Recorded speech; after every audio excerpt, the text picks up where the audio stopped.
신약성경 고린도후서 7장 8절에서부터 16절까지의 말씀을 여러분과 제가 한 절씩 교독하도록 하겠습니다. 내가 편지로 인해 여러분을 근심하게 했다 할지라도 지금은 후회하지 않습니다. 내 편지가 여러분을 잠시 상심하게 했다는 것을 내가 알고 후회하기는 했으나 지금은 내가 기뻐하고 있습니다. 왜냐하면 여러분을 근심하게 했기 때문이 아니라 여러분이 그 근심으로 회개하게 됐기 때문입니다.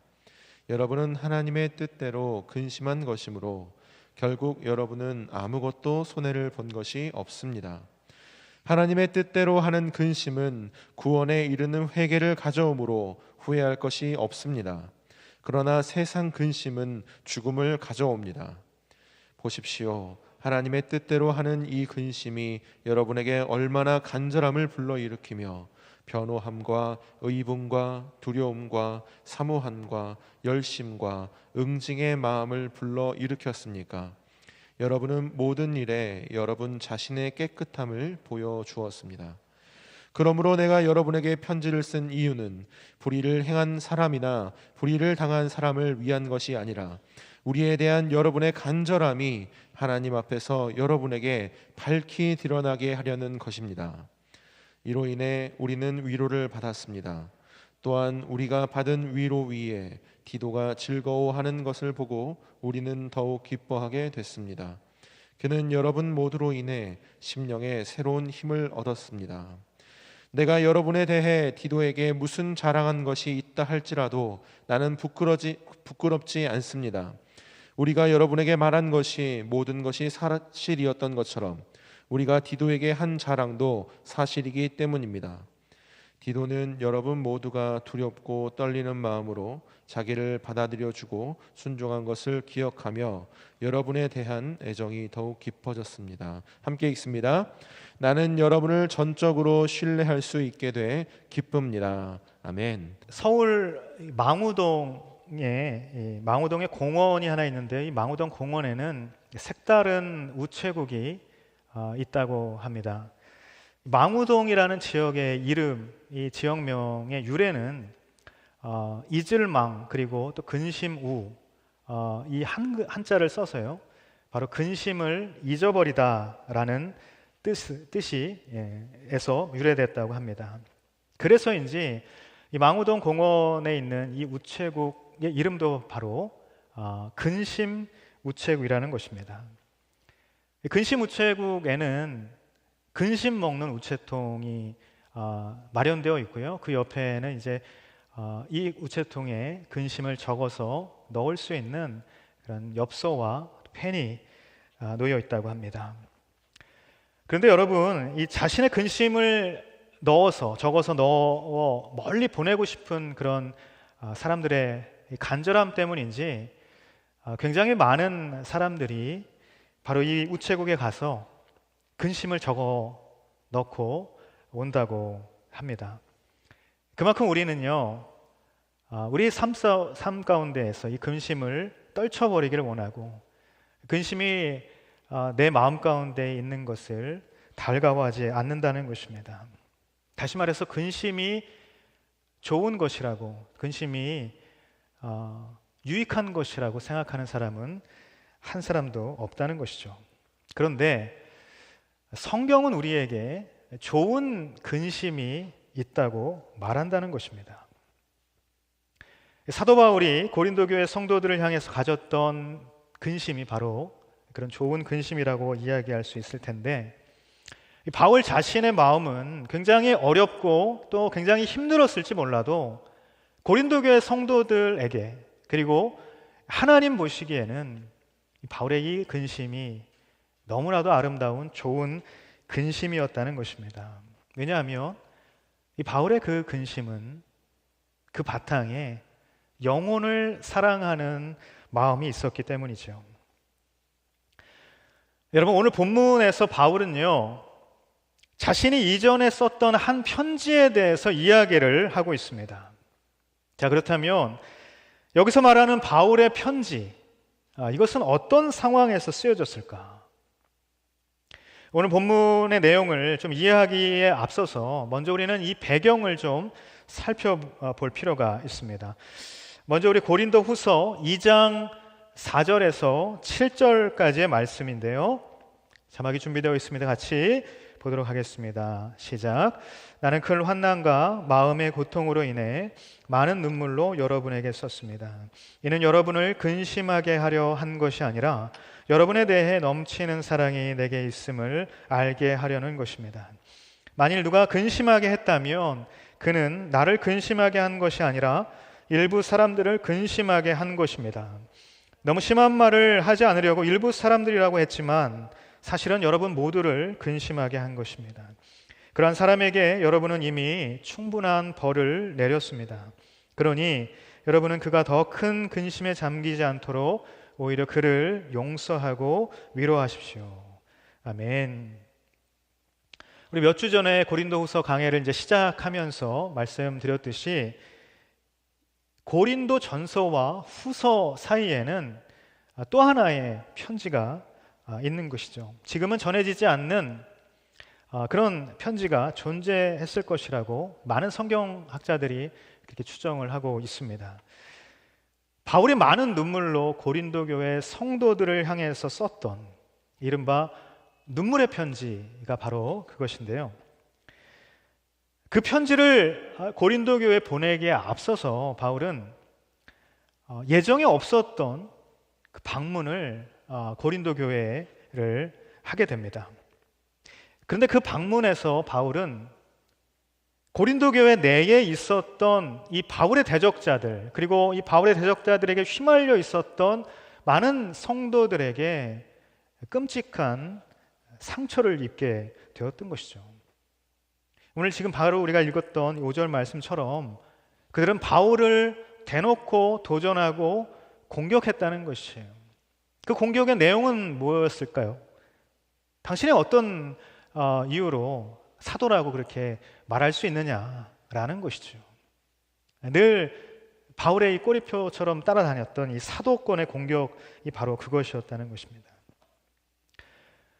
그 때문에 바울은 이 눈물을 머금고 바로 돌아올 수밖에 없었고, 바로 지금 말씀드린 눈물의 편지를 고린도 교회 성도들에게 보내게 됩니다. 그러면서 굉장히 격정적인 자신의 감정을 이 편지에 담아 보냈던 것이죠. 물론 이 편지는 어땠을까요? 그 격정적인 감정만큼이나 꽤 심한 그런 질책하는 그런 말을 분명히 담고 있었을 것입니다. 하지만 바울이 성경 말씀에서 이야기하듯 그 모든 것은 바로 성도들을 향한 안타까운 마음, 이 영혼들을 향한 사랑의 마음 때문이었다고 바울은 이야기하고 있다는 것이에요. 그리고 바울은 이 편지를 이제 써서 디도를 통해서 보냈던 것이고, 다시 디도를 통해서 회신을 노심초사 기다리고 있었던 것입니다. 그래서 바울은 에베소를 떠나게 되죠. 드로아로 올라가게 됩니다. 이 소아시아를 가로지르는 뿐만 아니라 그 드로아를 다시 떠나서 바다를 건너서 마케도니아까지 오게 되고, 거기서 바로 드디어 디도를 만나게 되었던 것이죠. 그런데 이 디도를 통해서 전해진 소식, 그 소식이 어떤 것이었는가? 정말 감사하게도 너무나도 기쁜 소식이었던 것이에요. 이 눈물의 편지가 효과가 있었는지 이 고린도 교회 성도들이 그런 과오를 뉘우치고 또 잘못을 인정하고 그 모든 잘못된 상황들을 바로잡게 되었다는 것입니다. 바로 그 상황들의 이야기가 고린도후서 7장 5절에서 7절까지 말씀에 나와 있는데요. 우리 같이 한번 읽도록 하겠습니다. 시작. 우리가 마케도니아에 이르렀을 때 우리의 육체는 편치 못했고 사방으로는 환난을 당했다. 밖으로는 다툼이 있었고 안으로는 두려움이 있었습니다. 그러나 낙심한 사람들을 위로하시는 하나님께서 디도를 돌아오게 하심으로 우리를 위로해 주셨습니다. 그가 돌아온 것뿐만 아니라 그가 여러분에게서 받은 위로로 우리를 위로해 주었습니다. 여러분이 내게 대해 사모하는 것과 애통해하는 것과 열심을 내는 것에 대해 그의 보고를 받고 나는 더욱 기뻤습니다. 아멘. 바로 이 고린도 교회 성도들이 지난 일들에 대해서 슬퍼하고 여전히 이 사도 바울을 사모하는 마음을 가지고 있었고 다시 그들에게 헌신의 마음을 품게 되었다는 것이에요. 바울에 대한 오해를 풀고 또 바울에 대해 잘못 대했던 자신들의 그 모습을 회개하고 또 그렇게 공격하고 도전했던 이 바울의 대적자들과 몇몇 이 성도들에 대해서 교회 내에서 벌함으로써 이 모든 문제들을 해결하게 되었다는 것입니다.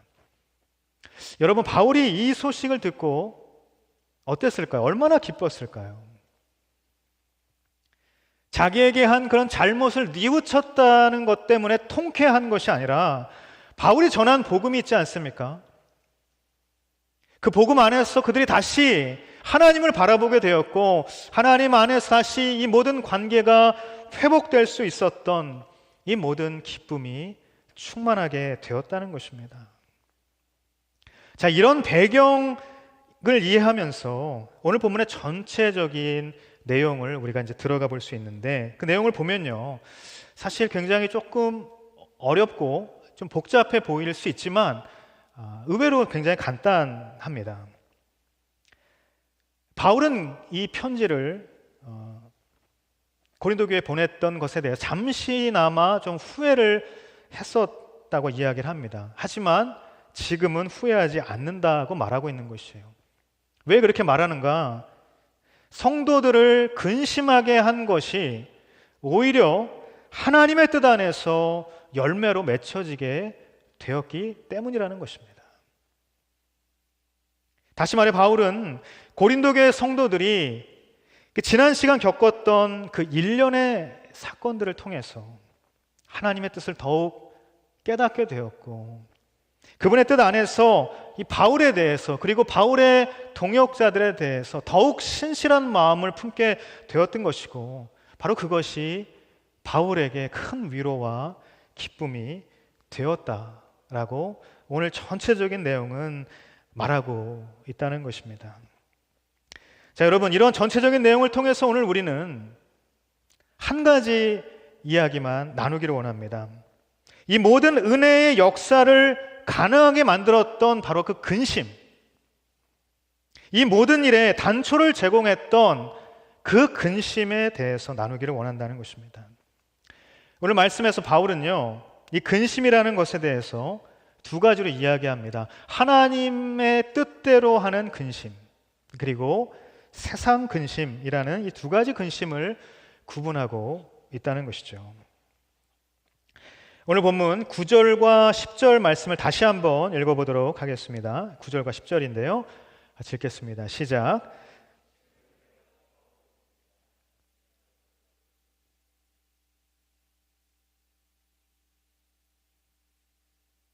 여러분은 하나님의 뜻대로 근심한 것이므로 결국 여러분은 아무것도 손해를 본 것이 없습니다. 하나님의 뜻대로 하는 근심은 구원에 이르는 회개를 가져오므로 후회할 것이 없습니다. 그러나 세상 근심은 죽음을 가져옵니다. 아멘. 먼저 알아볼 근심에 대한 것은 바로 세상 근심이라는 것입니다. 이 세상 근심이라고 말한다고 해서 이게 뭔가 세상 일에 관한 근심이라고 우리가 생각을 할 수 있겠지만 우리가 살면서 사실 이 세상 일에 관한 근심 어떻게 안 할 수 있겠습니까? 우리 일상 속에서 하는 모든 근심이 대부분 그런 거 아니겠습니까?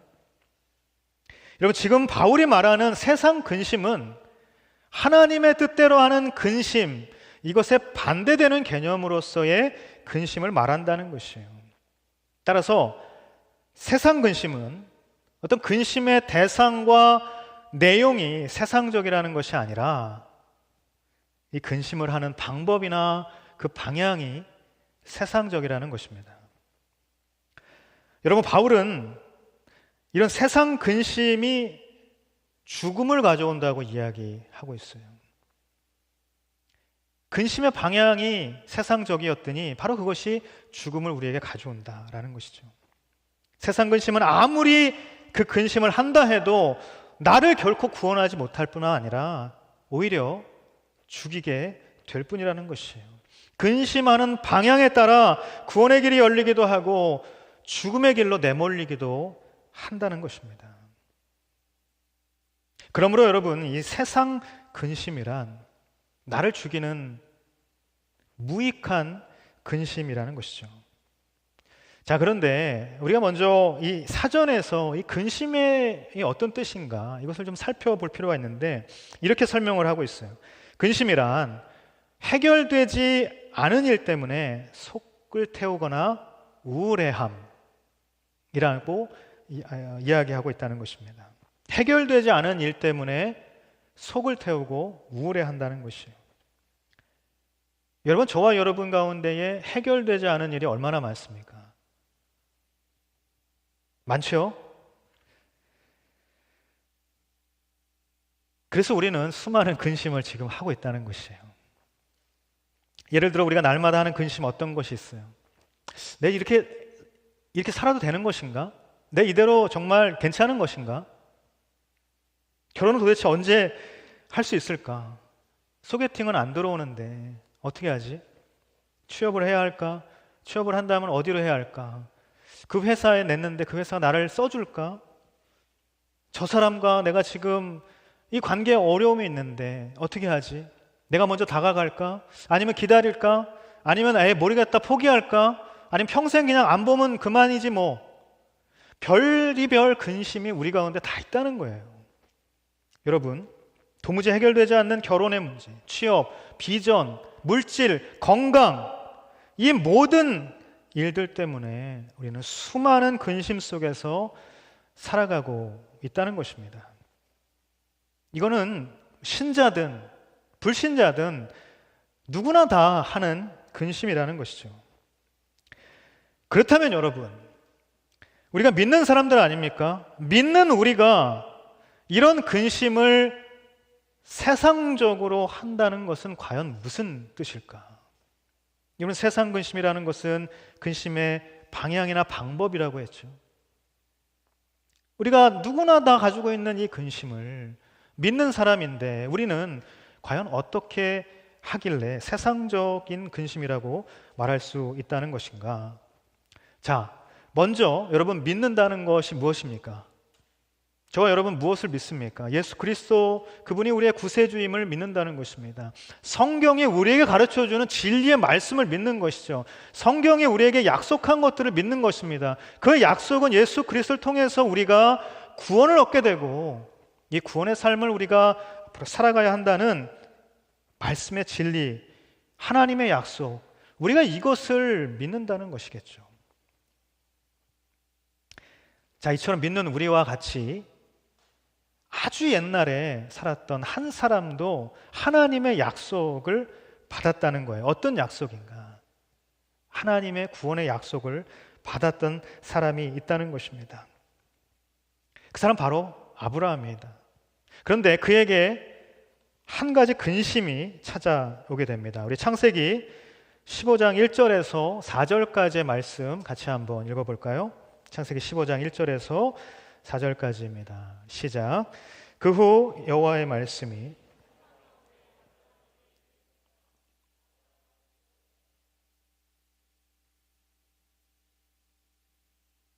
그러자 아브라함이 말했습니다. 여호와 하나님이여, 제게 무엇을 주시겠습니까? 제가 자식이 없으니 제 재산의 상속자는 다메섹 사람 엘리에셀이 될 것입니다. 아브라함이 다시 말했습니다. 주께서 제게 자식을 주지 않으셨으니 제 집에서 난 하인이 저의 상속자가 될 것입니다. 그러자 그는 내 상속자가 되지 않을 것이다. 오직 내 몸에서 나온 사람이 내 상속자가 될 것이다. 아멘. 자, 여러분, 창세기 15장에는 하나님께서 아브라함과 언약을 세우시는 장면이 나옵니다. 아브라함에게 근심이 있었어요. 75세 때 하나님께서 이 아브라함을 부르십니다. 고향 땅을 떠납니다. 가나안 땅으로 가라 하십니다. 그 말씀을 따라 떠납니다. 근데 하나님께서 또 어떤 약속을 해주셨냐면 내가 너를 통해서 큰 민족을 이루게 하겠다, 이렇게 약속하셨다는 거예요. 근데 이렇게 약속하셨는데 시간이 지나고 있어요. 나이가 점점 먹어가고 있어요. 아내도 점점 늙어가고 있습니다. 그런데 자식은 없어요. 도대체 어떻게 큰 민족이 된다는 말인가? 재산은 점점 불어가고 있는데 이 재산을 상속한 아들 한 명 없어서 나는 상속자 없이 꼼짝없이 죽게 되었구나. 이런 근심을 하게 되었다는 것이에요. 그렇게 근심하는 아브라함에게 하나님께서 뭐라고 말씀하시는 거예요? 두려워하지 말래요. 내가 내 방패이니 너는 큰 상급을 받게 될 것이다. 아니 도대체 하나님, 이렇게 큰 상이라고 자꾸 저한테 이야기를 하시는데 도대체 무엇을 말씀하시는 것입니까? 큰 민족을 이루겠다고 말씀하셨다면 지금 제스라의 자식 한 명이 있어야 하는 거 아닙니까? 그런데 보십시오. 이제 나이도 다 차가고 있는데 내가 죽으면 재산 상속할 자식 한 명 없다는 것이에요. 아브라함 지금 이렇게 이야기하고 있다는 것이에요. 여러분, 이게 무슨 말입니까? 지금 이 아브라함의 근심은 어떤 방향으로 지금 풀어가고 있는가? 자기 인생에 주어진 것, 지금 내 인생에 있는 거, 내 인생에 이미 쌓여져 있는 거, 그게 하나도 없는데 어떻게 이 근심을 해결하냐는 거예요. 이 근심이 해결되려면 나에게 자식 한 명이 있어야 하는 것이고 나에게 상속할 아들이 있어야 하는데 내 인생에 쌓아둔 것이 하나도 없으니까 이 근심이 해결될 기미는 하나도 없다라고 생각한다는 것입니다. 그래서 여러분, 아브라함이 이 근심의 방향을 어디로 가져가는가?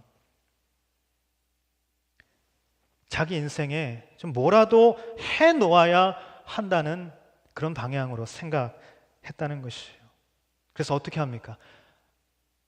아내 사레의 여종 하갈과 동침을 합니다. 그래서 아들을 얻게 되었다는 거예요.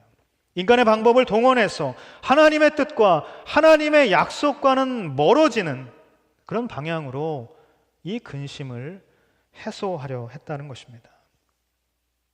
하지만 여러분, 우리가 다 알고 있듯이 그 결과는 어떻게 벌어졌습니까? 하나님께서 약속을 하셨던 그 큰 민족, 그 큰 상, 그것은 여종 하갈을 통해서 얻은 이스마엘이 아니라 바로 아브라함이 100세 때 약속을 통해서 얻었던 이삭이라는 이 아들을 통해 이루어졌다는 것이에요. 여러분, 저와 여러분이 세상 근심을 갖는다. 세상 근심이라는 것, 아까 뭐라 그랬죠? 우리 근심의 방향이 세상적이라는 것이에요. 우리가 근심이 있는데 이 근심을 세상적으로 한다는 것 다 마찬가지일 것입니다. 예를 들어서 나에게 해결되지 않는 일, 그게 여러분 결혼이라고 한번 해봅시다. 공감이 되시죠? 하나님은 분명 나에게 배우자를 예비해 두셨다라고 말씀하셨습니다. 믿으십니까? 아니 이런 믿음도 없는데 뭐 어떻게 하라는 얘기예요 지금?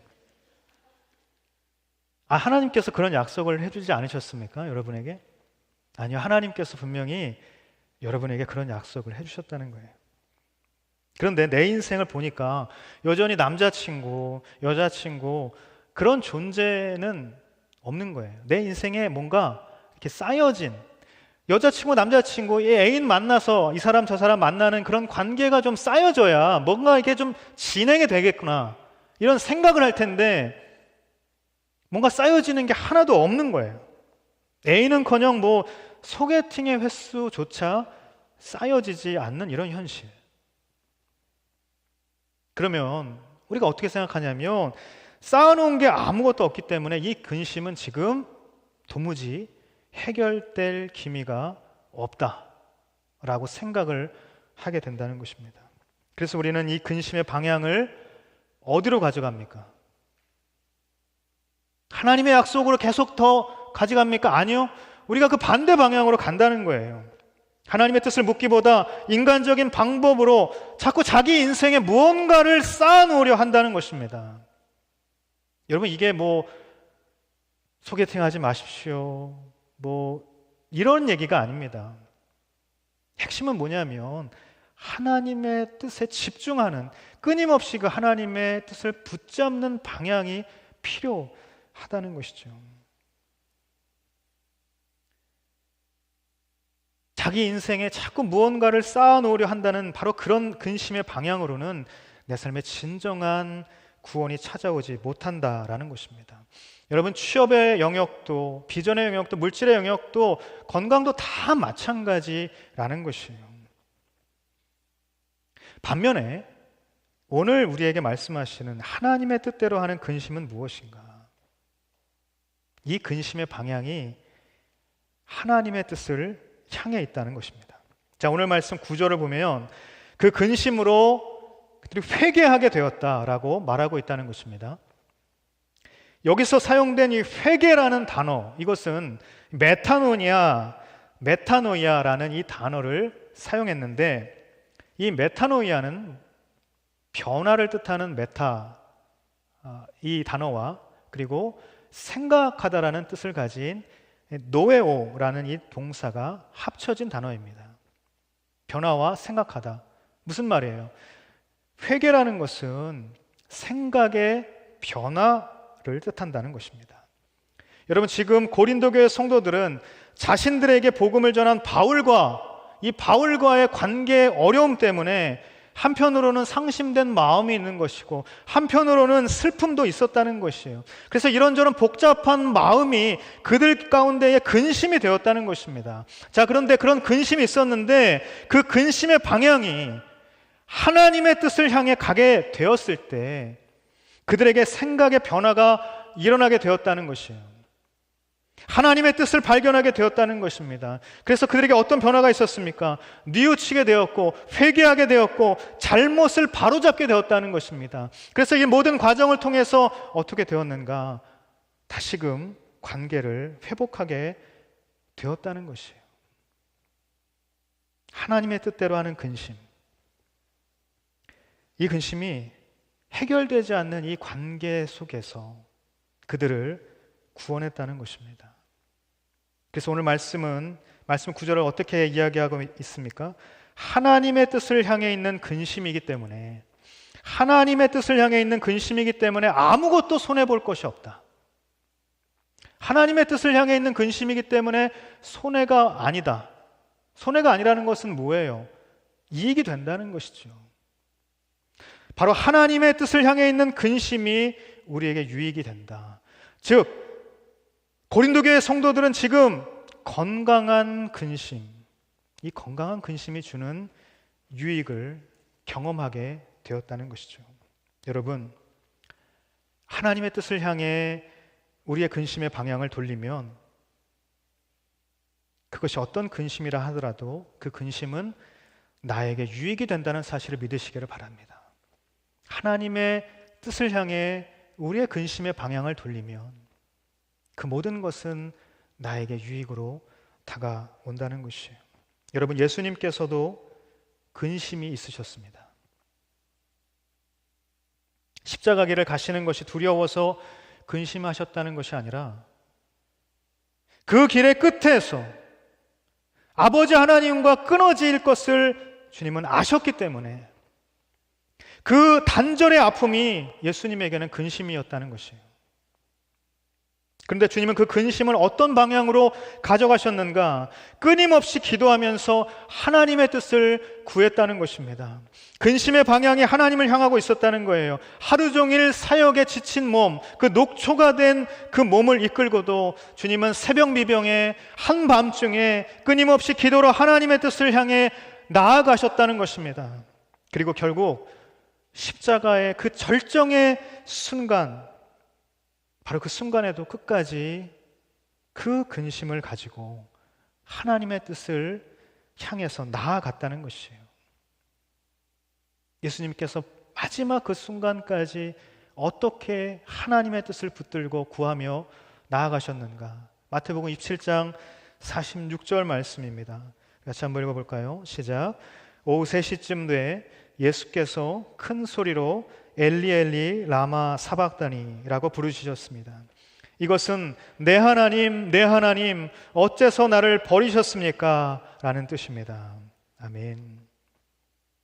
여러분, 끝까지 하나님의 뜻을 묻는 그 예수님의 근심이 보이십니까? 끝까지 하나님께로 나아가는 그 근심의 방향이 여러분 보이십니까? 그 하나님의 뜻을 묻는 예수님의 근심을 통해 저와 여러분은 온전히 십자가 구원의 은혜를 얻게 된 것이에요. 2000년 전 예수님의 건강한 근심 때문에 우리는 영생의 유익을 누리게 되었다는 것입니다. 그런데 만약 예수님께서 그 근심의 방향을 잘못 선택하셨다면, 만약 예수님께서 근심하시는 그동안 하나님의 뜻을 구하지 않으셨다면, 기도하지 않으셨다면, 그래서 십자가의 길을 걸어가지 않으셨다면 여러분 어떻게 되었겠습니까? 저와 여러분의 마음에 있는, 우리 안에 있는 단 하나의 근심도 우리는 해결할 수 없게 되었다는 거예요. 왜냐하면 근심에서 구원받을 길이 우리에게는 없기 때문입니다. 그러므로 먼저 나를 위해 근심하신 그 예수님이 계셨기 때문에 나의 모든 인생의 근심은 오직 예수님이 내 인생에 들어오셔야 해결된다는 사실을 발견하게 되는 것입니다. 여러분, 앞서 이야기한 하나님과 아브라함의 이 언약의 결말은 어떻게 됩니까? 하나님께서 암소와 암염소와 수량과 비둘기 이런 것들을 준비하라고 하십니다. 그 동물들을 반으로 쪼개라고 말씀하시죠. 당시 펜과 종이로 이 계약서를 쓸 수 없었기 때문에 이 고대 근동에서 바로 이런 방법으로 언약을 체결했기 때문입니다. 그런데 계약 당사자들이 이 쪼갠 고기 사이로 지나가야만 이 계약이 성립되는 것인데,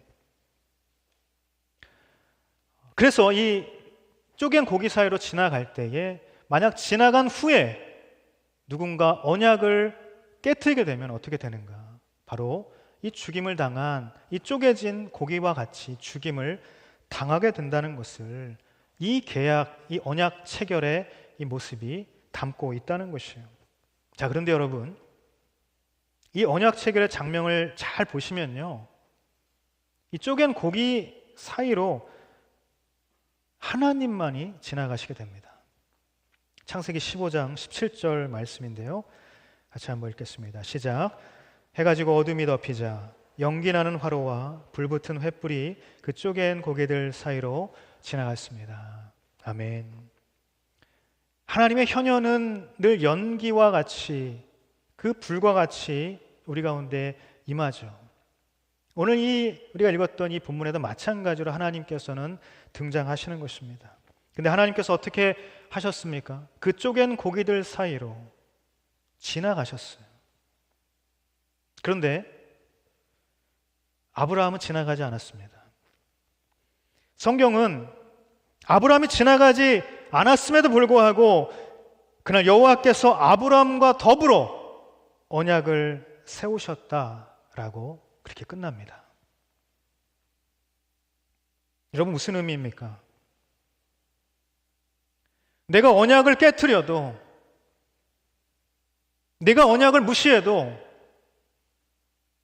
내가 그 계약을 파기해도 너는 무사할 것이고 그 목까지 내가 죽임을 감당하겠다는 그 하나님의 약속을 바로 이 장면이 담고 있다는 것이에요.